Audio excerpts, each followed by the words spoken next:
श्री गणेशाय नमः. श्री स्वामी समर्थ. आज आपण 52वा सर्ग वाचूया. महर्षी वसिष्ठांकडून विश्वामित्रांचा सत्कार आणि कामधेनू अभिष्ट वस्तूंची सृष्टी करण्याचा आदेश. जप करणाऱ्यामध्ये श्रेष्ठ वसिष्ठांचे दर्शन घेऊन महाबली वीर विश्वामित्र मोठे प्रसन्न झाले आणि विनयपूर्वक त्यांनी त्यांच्या पायावर डोके ठेवून नमस्कार केला. तेव्हा महात्मा वसिष्ठ म्हणाले, राजन, तुझं स्वागत असो. असे म्हणून भगवान वसिष्ठांनी त्यांना बसण्यासाठी आसन दिले. ते जेव्हा बुद्धिमान विश्वामित्र आसनावर विराजमान झाले तेव्हा मुनिवर वसिष्ठांनी त्यांना विधिपूर्वक कंदमुळांचा उपहार अर्पण केला. वसिष्ठांकडून तो आतिथ्य सत्कार ग्रहण केल्यावर राजशिरोमणी महातेजस्वी विश्वामित्रांनी त्यांचे तप, अग्निहोत्र, शिष्यवर्ग आणि लतावृक्ष इत्यादींचे कुशल विचारले. मग वसिष्ठांनी त्या नृपश्रेष्ठांना सर्व कुशल असल्याचे सांगितले. मग जप करणाऱ्यामध्ये श्रेष्ठ ब्रह्मकुमार महातपस्वी वसिष्ठांनी तेथे सुखाने बसलेल्या राजा विश्वामित्रांना विचारले, राजन, तुम्ही ठीक आहात ना? धर्मात्मा नरेश, तुम्ही धर्मपूर्वक प्रजेला प्रसन्न ठेवून राजयोचित रीतीभातीप्रमाणे प्रजापालन करीत आहात ना? शत्रुसूदन, तुम्ही तुमच्या बांधवांचं चांगल्या प्रकारे पालनपोषण केलं आहे ना? ते तुमच्या आज्ञेत आहेत का? तुम्ही सर्व शत्रूंवर विजय मिळवला आहे का? शत्रूंना संताप देणाऱ्या पुरुषसिंह निष्पाप नरेशा, तुमचं सैन्य, मित्रवर्ग आणि पुत्रपौत्र इत्यादी सर्व कुशल आहेत ना? तेव्हा महातेजस्वी राजा विश्वामित्रांनी विनयशील महर्षी वसिष्ठांना उत्तर दिले, होय भगवन, माझ्याकडे सर्व कुशल आहे. त्यानंतर ते दोन्ही धर्मात्मा पुरुष मोठ्या प्रसन्नतेने बराच वेळ एकमेकांशी बोलत बसले.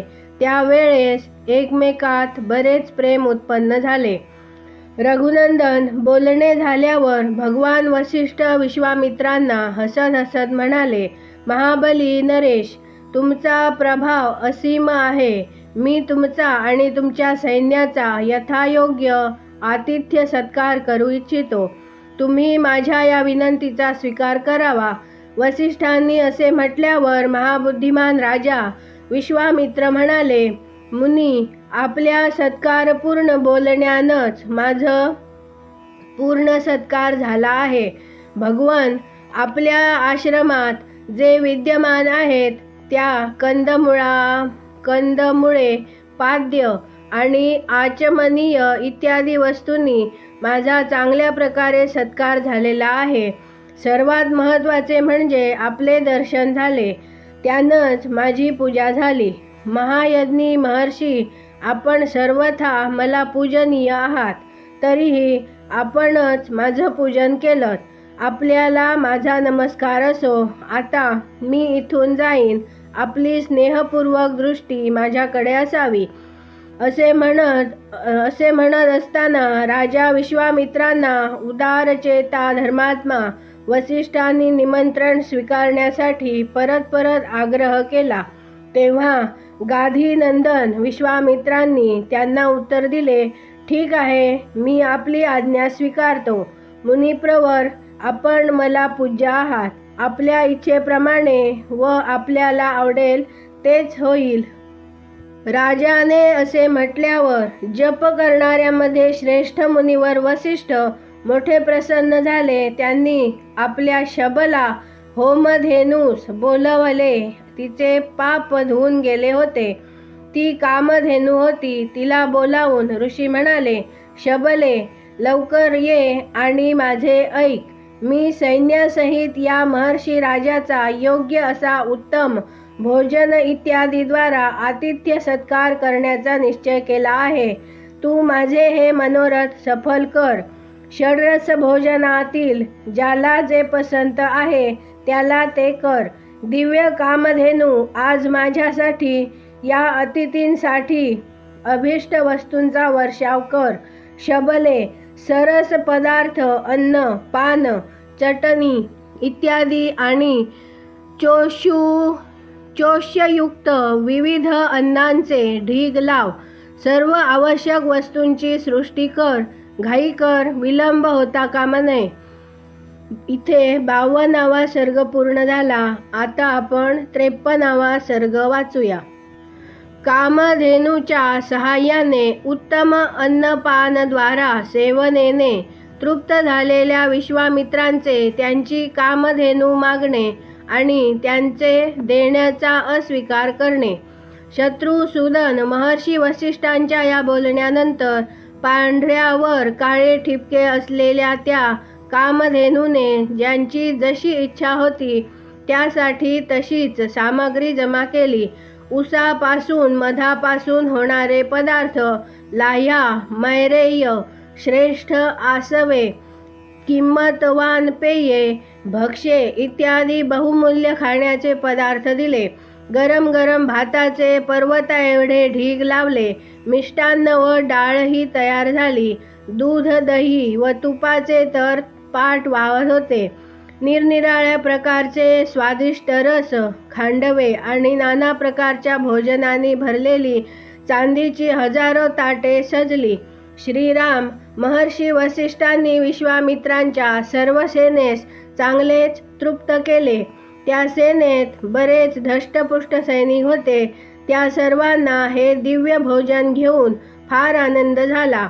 राजर्षी विश्वामित्रही त्यावेळेस अंतःपुरातील राण्या, ब्राह्मण व पुरोहितांसमवेत फारच संतुष्ट झाले.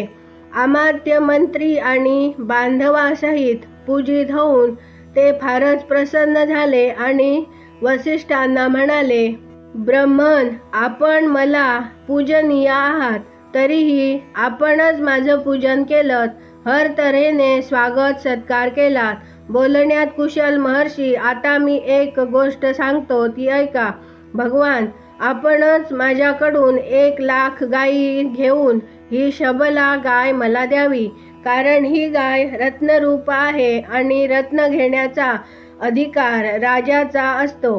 ब्रह्मन, माझ्या या म्हणण्याकडे लक्ष देऊन मला ही शबला गाय द्यावीत, कारण धर्माप्रमाणे ही माझीच वस्तू आहे.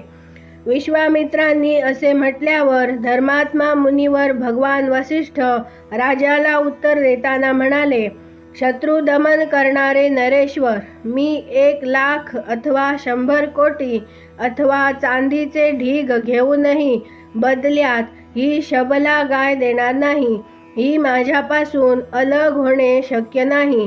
ज्याप्रमाणे मनस्वी पुरुषाची अक्षय कीर्ती कधीच त्याच्यापासून अलग होऊ शकत नाही, त्याचप्रमाणे ही सर्व काळ माझ्याबरोबर असणारी शबला गाय माझ्यापासून अलग राहू शकत नाही. माझ्या सर्व जीवन निर्वाह हिच्यावरच अवलंबून आहे.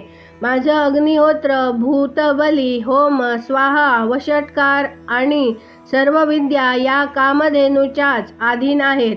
राजर्षी, माझं सर्व काही या गायीवरच अवलंबून आहे, यात संशय नाही. मी खरंच सांगतो, ही गायच माझं सर्वस्व आहे आणि हीच मला सर्व प्रकारे संतुष्ट करणारी आहे. राजन, अशी बरीच कारणं आहेत की ज्यामुळे ही शबला गाय मी आपल्याला देऊ शकत नाही. वसिष्ठ असे म्हणाल्यावर बोलण्यात कुशल विश्वामित्र अत्यंत क्रोधपूर्वक म्हणाले, मुनी, मी आपल्याला 14,000 असे हत्ती देत आहे. त्यांना बांधण्याचे दोर, गळ्यातील आभूषणे आणि अंकुशही सोन्याचे आहेत आणि त्या सर्वांनी ते हत्ती विभूषित असतील. उत्तम व्रताचं पालन करणारे मुनीश्वर, याशिवाय मी 800 सुवर्णमय रथ प्रदान करीत आहे. त्यात शोभेसाठी सोन्याचे घुंगरू लागलेले असतील आणि प्रत्येक रथास पांढऱ्या रंगाचे 4 घोडे जोडलेले असतील आणि चांगल्या जातीचे आणि उत्तम देशातील महातेजस्वी 11,000 घोडेही आपल्याला अर्पण करीत आहे. इतकेच नाही तर नाना प्रकारच्या रंगांच्या नवीन 1 कोटी गायीसुद्धा मी देईन. पण ही शबला गाय मला द्यावी. द्विजश्रेष्ठ, याशिवाय आपण जितकी रत्न किंवा सोनं घेऊ इच्छिता ते सर्व मी आपल्याला द्यावयास तयार आहे, पण ही शबला गाय मला द्यावी. बुद्धिमान विश्वामित्र असे बोलल्यावर भगवान वसिष्ठ म्हणाले, राजन, ही शबला गाय तुला काहीही करून देणार नाही. हेच माझं रत्न आहे, हीच माझं धन आहे, हीच माझं सर्वस्व आणि हीच माझं जीवन आहे. राजन, माझे पौर्णमास, प्रचुर दक्षिणावाले यज्ञ आणि सर्व प्रकारचे पुण्यकर्म ही गायच आहे. हिच्यावर माझं सर्व अवलंबून आहे. नरेश्वर, माझ्या सर्व शुभ कार्यांचं मूळ हीच आहे, यात संशय नाही. उगाच वायफळ बोलण्यात काय अर्थ? मी ही कामधेनू कधीही देणार नाही. इथे 53वा सर्ग पूर्ण झाला. आता आपण 54वा सर्ग वाचूया. विश्वामित्रांचे वसिष्ठांची गाय बळजबरीने घेऊन जाणे, गायीचे दुःखी होऊन वसिष्ठांना याचे कारण विचारणे आणि त्यांच्या आज्ञेने शक, यवन, पल्लव इत्यादी वीरांची सृष्टी करून त्यांच्याद्वारे विश्वामित्रांच्या सेनेचा संहार. श्रीराम, जेव्हा वसिष्ठ मुनी काहीही करूनही ती कामधेनू गाय देण्यास तयार झाले नाहीत, तेव्हा राजा विश्वामित्र ती कामधेनू गाय बलपूर्वक घेऊन निघाले. रघुनंदन, महामनस्वी राजा विश्वामित्रांद्वारे या प्रकारे जाणारी ती गाय शोकाकुल होऊन मनातल्या मनात रडू लागली आणि अत्यंत दुःखी होऊन विचार करू लागली. अरे महात्मा वसिष्ठांनी माझा त्याग केला आहे काय, की राजाचे शिपाई माझ्यासारख्या गरीब व अत्यंत दुःखी गायीला या प्रकारे बलपूर्वक घेऊन जात आहेत. पवित्र अंतःकरणाच्या त्या महर्षींचा मी असा काय अपराध केला आहे की ते धर्मात्मा मुनी मला निरपराध आणि आपला भक्त मानूनही माझा त्याग करीत आहेत. शत्रुसूदन, असा विचार करून ती गाय वारंवार सुस्कारे सोडू लागली आणि राजाच्या त्या शेकडो सेवकांशी झटून त्यावेळेस महातेजस्वी वसिष्ठ मुनी जवळ मोठ्या वेगाने जाऊन पोहोचली. ती शबला गाय वायुवेगाने त्या महात्मा मुनींच्या चरणांजवळ गेली आणि त्यांच्यासमोर उभी राहून मेघाप्रमाणे गंभीर स्वरात रडत ओरडत म्हणाली, भगवन ब्रह्मकुमार, आपण माझा त्याग केला आहे काय, की हे राजाचे सैनिक मला आपल्यापासून दूर घेऊन चालले आहेत. मी ती असे म्हटल्यावर ब्रह्मर्षी वसिष्ठ शोक संतप्त झाले, दुःखी झाले. बहिणीप्रमाणे त्या गायीला म्हणाले, शबले, मी तुझा त्याग केलेला नाही. तू माझा कोणताच अपराध केलेला नाहीस. हा महाबली राजा आपल्या बलानं वेडा होऊन तुला माझ्यापासून चोरून घेऊन चालला आहे.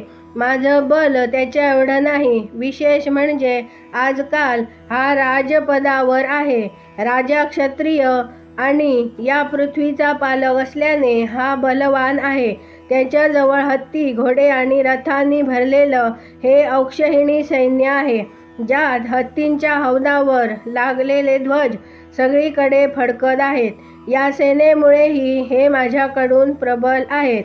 वसिष्ठ असे म्हणाल्यावर बोलण्यातील मर्म समजणाऱ्या त्या कामधेनूने त्या अनुपम तेजस्वी ब्रह्मर्षीस ही विनययुक्त गोष्ट सांगितली. ब्रह्मन, क्षत्रियाचे बळ हे बळ नाही. ब्राह्मणच क्षत्रिय इत्यादीपेक्षा जास्त बलवान असतात. ब्राह्मणाचे बल दिव्य असते, तो क्षत्रिय बलापेक्षा अधिक प्रबल असतो. आपलं बल अप्रमेय आहे. महापराक्रमी विश्वामित्र आपल्यापेक्षा अधिक बलवान नाहीत. आपलं तेज दुर्धर्ष आहे. महातेजस्वी महर्षी, मी आपल्या ब्रह्मबलानं परिपुष्ट आहे. तेव्हा आपण केवळ मला आज्ञा द्यावीत. मी या दुरात्मा राजाचं बळ, प्रयत्न आणि अभिमानाचं आत्ताच चूर्ण करते. श्रीराम, कामधेनूने असे म्हटल्यावर महायशस्वी वसिष्ठांनी म्हटले, या शत्रुसेनेला नष्ट करणाऱ्या सैनिकांची सृष्टी कर. राजकुमार, त्यांचा तो आदेश ऐकून त्या गायीने त्यावेळेस तसेच केले. तिच्या नुसत्या हुंकारानेच शेकडो पल्लव जातीचे वीर निर्माण झाले. ते सर्व बघता बघता विश्वामित्रांच्या सेनेचा नाश करू लागले. त्यामुळे राजा विश्वामित्र फार क्रोधित झाले. ते रागाने डोळे फाडून फाडून पाहू लागले. त्यांनी छोट्या मोठ्या कितीतरी अस्त्रांचा प्रयोग करून त्या पल्लवांचा संहार केला. विश्वामित्रांकडून ते शेकडो पल्लव पीडित व नष्ट झालेले पाहून त्यावेळेस त्या शबाला गायीने पुन्हा यवन मिश्रित शक जातीचे भयंकर वीर उत्पन्न केले. त्या यवन मिश्रित शकांनी तेथील सारी पृथ्वी भरून गेली. ते वीर महापराक्रमी आणि तेजस्वी होते. त्यांच्या शरीराची कांती सुवर्ण व केशराप्रमाणे होती. त्यांनी सोनेरी वस्त्रांनी आपले शरीरे झाकली होती. त्यांनी हातात तीक्ष्ण खड्ग आणि पट्टिश घेतलेले होते. प्रज्वलित अग्निप्रमाणे उद्भासित होणाऱ्या त्या वीरांनी विश्वामित्रांच्या सगळ्या सेनेस भस्म करण्यास सुरुवात केली. तेव्हा महातेजस्वी विश्वामित्रांनी त्यांच्यावर बरीच अस्त्रे सोडली. त्या अस्त्रांनी जखमी होऊन ते यवन, कंबोज आणि बर्बर जातीचे योद्धे व्याकुळ झाले. इथे 54वा सर्ग पूर्ण झाला. मंडळी, काही चूक भूल झाली असल्यास क्षमा करा. या दुर्मिळ ग्रंथातल्या रामायणाच्या 4 गोष्टी जास्तीत जास्त लोकांपर्यंत पोहोचवण्यासाठी आमच्या चॅनलला सबस्क्राईब करा, शेअर करा, लाईक करा, कमेंट करून आपले विचार कळवा आणि बेल आयकॉनला क्लिक करा. धन्यवाद. जय जय श्रीराम.